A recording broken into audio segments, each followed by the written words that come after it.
Good morning and namaskar to all of you. I do appreciate the fact that you've come in here early. I know there are others joining in and there are going to be a few things talked about as to why they were not able to reach here. But I have to appreciate those who were able to reach here. So thank you and a big round of applause to all of you who've come in here.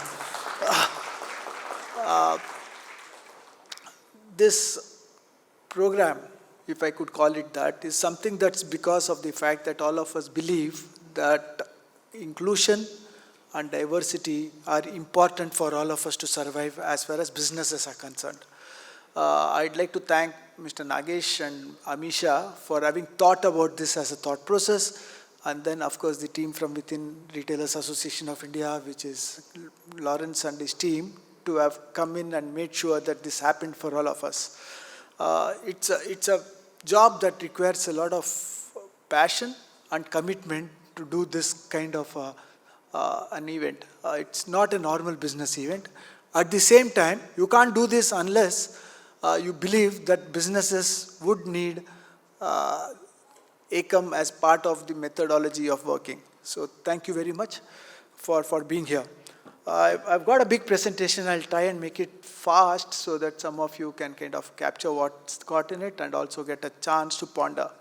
I'm not going to tell you things that's not already crossed your mind. It's not rocket science.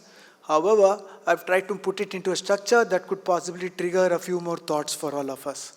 If at the end of the day we can go out of this room and think about 2 or 3 things that we learned here, your trade-off for not being in office and being here would get achieved. And also, if you are able to take it and pass that energy to the people in your office, maybe businesses will get much better than where you are currently. If you're already doing well, it's even better. So thank you. Retail by itself has been always a diverse business. All of us know that. Diversity is part of it, the thing for Indians at least. I keep telling people in the world that when 5 of us come in, you look at us as Indians, which is perfect. But while we are all Indians, we are also people from various diverse backgrounds. We go home and we eat different food. We go home and we pray to different gods.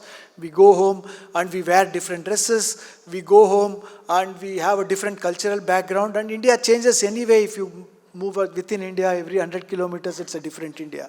So diversity is not new for any of us. However, to be able to actively think about inclusion as part of our business and to try and make it a strategy that will help us in growing our business is a slightly different situation. And I hope that the day will tell us how to make that happen for all of us. For some of you who are new to Retailers Association of India, Retailers Association is a unified voice of retailers. It's been created by retailers for the sake of retail as an industry. And various people from within the retail sector come in to make Retailers Association what it is today. It's owned by retailers, run by retailers.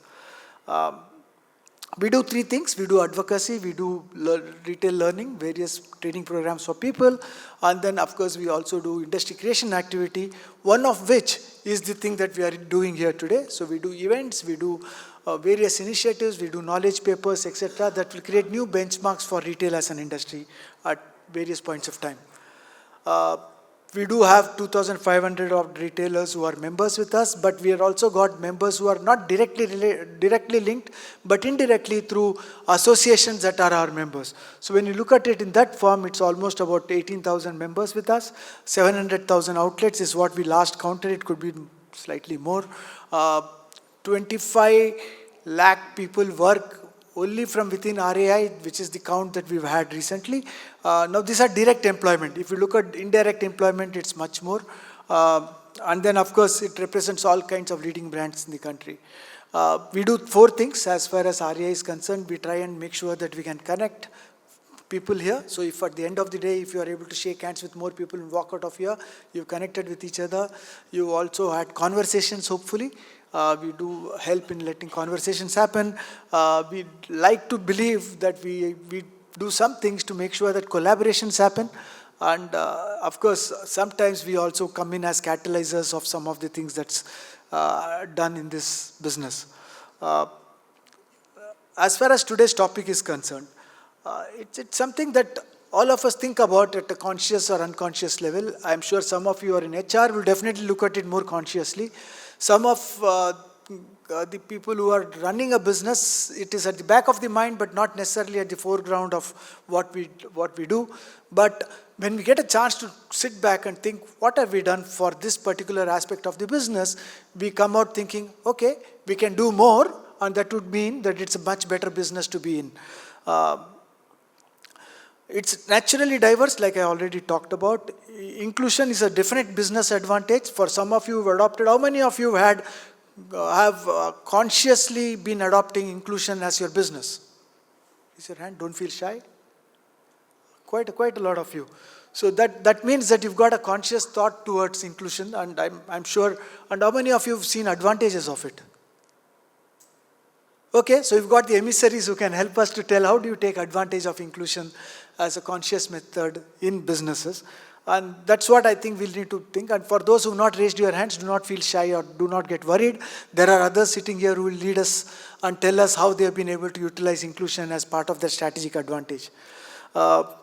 Women, I mean, some of the topics that's of course dear to all of us is, and this I have to own up, I did the initial thought and then AI did a much better job of it. So most of it is also coming in because of my 15 minutes of thought and about half a minute of AI advantage.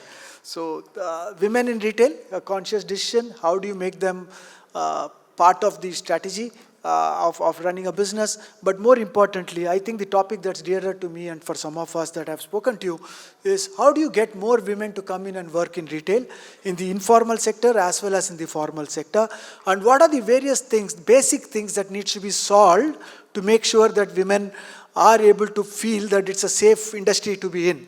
For example, when I speak to a lot of people in the market, some of the women that I speak to, the top of the mind thing for them is not about the fact that they can come and work. It's about the fact that there is no clear toilet for them to be using when they are especially on a high street. And the reason why many of them are willing to work in a mall is because they've got a much better toilet. It's as simple as that. Now, if there is somebody in this room who is willing to take up that as a project along with RAI, I'm willing to kind of say, okay, let's do this and try and make sure that we can create at least a few impact in ensuring that some markets are more women friendly and allows more women to come in and work. People with disabilities, again, is something that Mr. Nagesh, Amisha have been doing a lot of work on. I do know that it's something that we thought would not be easy, but over the last few years, they have proven that people with disability are a big asset to the way in which we work.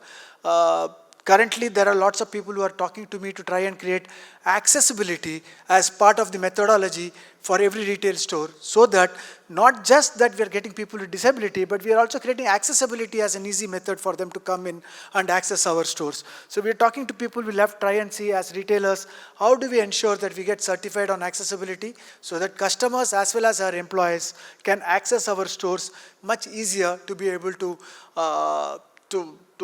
take the benefit of a better retail industry. And accessibility can be as challenging for people when they have to go and deliver items to some customers' houses. So it's not just about coming to the store, but it's also about taking a product to the customer. LGBTQ, some of you have already done a few things on that. I think the government has made sure that it's decriminalized. It's still not that it's recognized gay marriages or anything of that kind, but I think it's a matter of taking steps. However, if we are able to make sure that we get the right set of people to come in, it's a huge advantage for those businesses that have got the right policies around LGBTQ inside. It's also again about what kind of toilets you have. Believe it or not, somehow things go back to basic necessities. Where do you go and eat? Which toilets do you use? It's always the basics that we normally falter on. How do they access? And I think there's a lot that can be done here, and I hope some of you can raise your hands at the end of the day today and say, I want to work on these aspects along with the Retailers Association of India and train to make it really good for the people who require the right basic necessities that we take for granted. Regional diversity, I did not talk too much about it. I'm sure you're going to have lots of people talk about it. Youth changing expectations. The Gen Z youth star, I just saw lots of things happening here.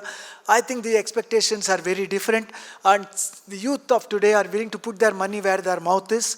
It's about us being able to ensure that the youth are given what they want, and we appeal to their hearts. Sometimes we keep trying to appeal to their brains, but more than that, it's about appealing to their heart to make them feel that we belong with them. The role of technology is immense, and some of you can utilize AI as a methodology to definitely try and make sure that your recruitment methods are right, your training methods are right, and your retention capabilities are enhanced thanks to AI. Lots more technology is happening. Sometimes it's technology just to empower people, and how you give various technologies to empower people with disabilities. What do you do for technology for even regular well-structured human beings to stand on the floor and sell is something that we'll need to really think about. In the day when it is easier for us to know what's happening to people who are our relatives elsewhere in the world, who are now currently in a night mode of the day or the night, is easier than it is to be standing on the floor and thinking, can I really sell this product? So sometimes you may need to think technology to give them basic knowledge and to ensure that they are able to sell better or to be able to add value to our customers better. Leaderships, listen, support. I don't need to talk about it. You all know more than me, and you'll know how to make this happen. I do want to leave this floor with just one seek. I know that there are lots of things that we can do as an industry, but it can't be done by people who are with us alone. You'll need to come in and tell, listen, this part of the business, I want to come in and put my hat in the ring so that I can tell you that we've done something which is impactful for the whole industry.